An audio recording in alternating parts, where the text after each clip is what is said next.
उरावे या सुभाषिताप्रमाणे आपले शरीर हे क्षणभंगूर आहे. मेल्यानंतर सारे नष्ट होते. मात्र अवयवरूपी जर जिवंत राहायचे असेल तर अवयवदान हे श्रेष्ठ दान असते असे म्हणायला हरकत नाही. अवयवदान केल्यानंतर एक मनुष्य हा 7 जणांचा आयुष्यातील आशेचा किरण ठरू शकतो आणि 35 लोकांच्या आयुष्याचा दर्जा सुधारू शकतो. मात्र या समाजात अवयवदानाविषयीची फारशी जनजागृती नसल्याने कित्येक रुग्ण हे सुद्धा वर्षानुवर्ष अवयवांच्या प्रतीक्षेत आहेत. अवयवदान हे फक्त डोळे किंवा किडनी पुरत्या मर्यादित नसून ते आपल्या शरीराचे 10 विविध अवयव आपण त्यांना दान करू शकतो. पण त्यासाठी पाहिजे तुमची इच्छा आणि पुरेशी माहिती. आपण अवयवदान हे 2 प्रकारे करू शकतो, जसे जिवंतपणी आणि मृत झाल्यानंतर. एखाद्या कुटुंबातील सदस्याला जिवंतपणी आपले अवयवदान करायचे असतील तर तो ते अवयवदान फक्त आपल्या नातेवाईकांनाच करू शकतो. जसं भाऊ बहीण, मुलगा मुलगी, आई वडील अथवा पती किंवा पत्नी यांनाच तो आपले अवयवदान करू शकतो. मात्र त्याला जर दुसऱ्याला कोणाला अवयवदान करायचे असतील तर त्याला महाराष्ट्र शासनाची परवानगी लागते. अवयवदान केल्यानंतर त्याच्या शरीरावर त्याचा विपरीत परिणाम होणार आहे का असे स्पष्ट झाल्यानंतरच ती त्याला परवानगी दिली जाते.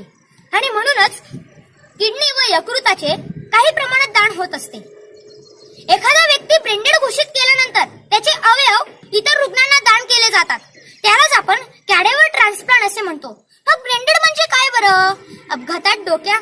अपघातात मेंदूला मार लागणे, मेंदूतून रक्तस्राव होणे, मेंदूच्या शस्त्रक्रियेनंतर मस्तिष्क स्तंभाला कायमस्वरूपी इजा झाल्याने मस्तिष्क स्तंभाचा मृत्यू होतो. म्हणजेच मनुष्य हा ब्रेनडेड होतो.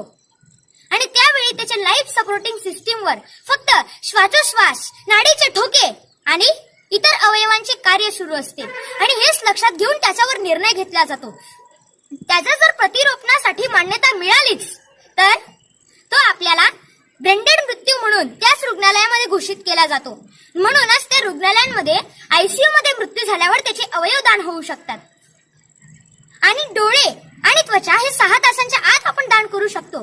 असा एखादा व्यक्ती की ज्याची हृदय क्रिया बंद आहे, त्याचे फक्त आपण नेत्र, त्वचा व इतर अवयव आपण त्याचे दान करू शकतो. मात्र ब्रेनडेड रुग्णांचे तर नाडीचे ठोके चालू असतात.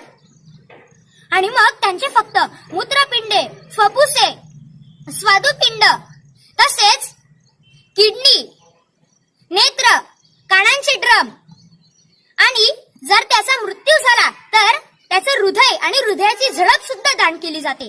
पण त्यासाठी हवी त्यांच्या नातेवाईकांची परवानगी.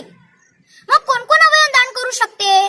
किमान 3 वर्ष व त्याहून अधिक वयाचे कोणतेही मनुष्य हा आपले अवयव दान करू शकतो.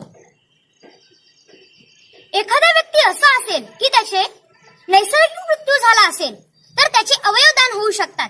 जसं नेत्र, त्वचा व फुफ्फुसे 6 तासांच्या आत आणि किडनी ही 48 तासांच्या आत, म्हणजेच 2 दिवसाच्या आत आपण त्या किडनीला प्रत्यारोपण करू शकतो. मित्रांनो, मग एखादा मनुष्य असा असेल की त्याचा अनैसर्गिक मृत्यू झाला असेल, म्हणजेच आत्महत्या, अपघात, जळून अथवा पाण्यात बुडून मृत्यू झाल्यास त्याचे देहदान नाकारले जाते. तसंच दुर्धर आजाराची व्यक्ती म्हणजेच एड्स, कर्करोग, एड्स म्हणजेच HIV अशा दुर्धर आजारांच्या व्यक्तीला सुद्धा त्याचे देहदान नाकारले जाते. बरं, मानवी रक्ताचे A, B तसेच AB व O असे 4 प्रमुख रक्तगट असतात. त्या रक्तगटांची चाचणी केल्यावरच आपल्या भविष्यात येणारे पुढील धोके आपल्याला समजून घ्यायला लवकरच लवकर मदत होते.